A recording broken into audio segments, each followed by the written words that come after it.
Hello, Joe McRogers, grief therapist here. If you've been grieving a personal loss and the world's tragedies are weighing on you too, you're not alone. From the floods in Texas to the violence and heartbreak across the globe, your grief might feel like too much to carry. This video is your invitation to slow down, feel what's real, and discover small, meaningful ways to keep going without going numb.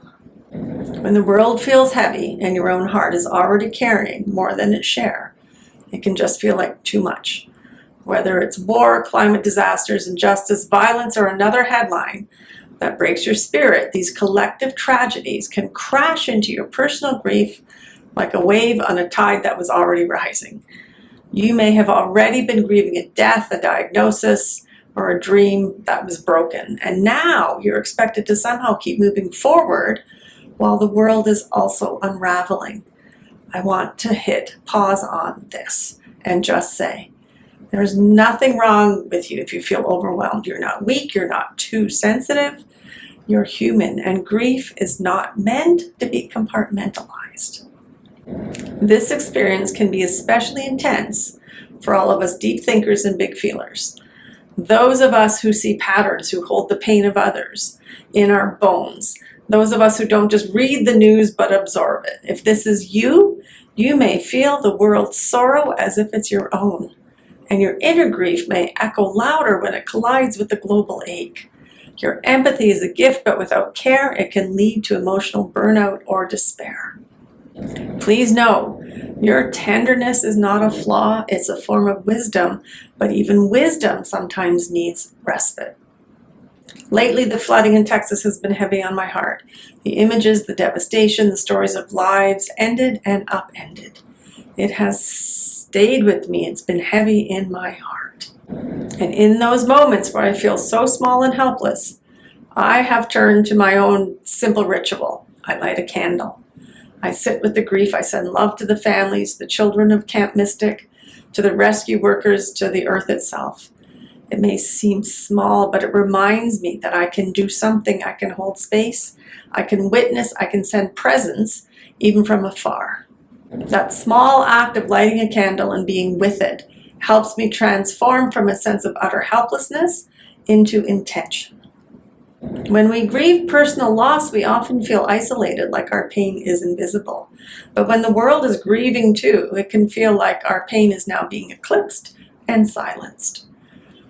Like there's no room for your heartbreak when so many others are hurting on a communal scale. Or why does no one see my pain when I am sharing the universal pain already? But here's the truth that we don't often talk about. Grief is not a competition. The sorrow of a soul trying to make sense of their own world ending still matters deeply, even when the headlines are screaming at us. So how do we hold both? How do we keep our hearts from going numb to it all? I'm going to suggest that we start here.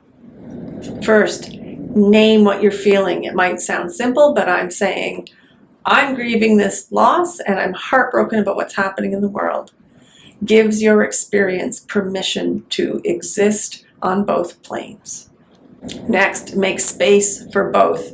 That might mean setting boundaries around viewing or listening to the news, or finding 5 quiet minutes to simply sit with your own grief without comparison.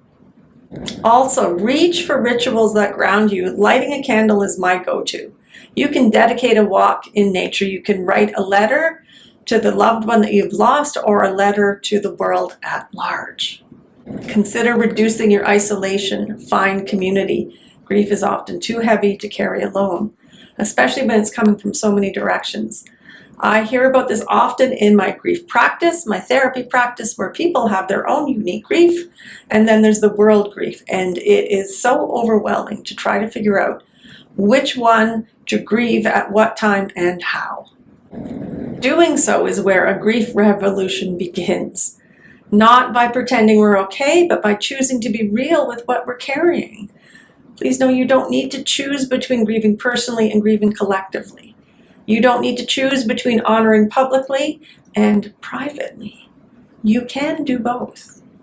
You can be broken and brave at the same time.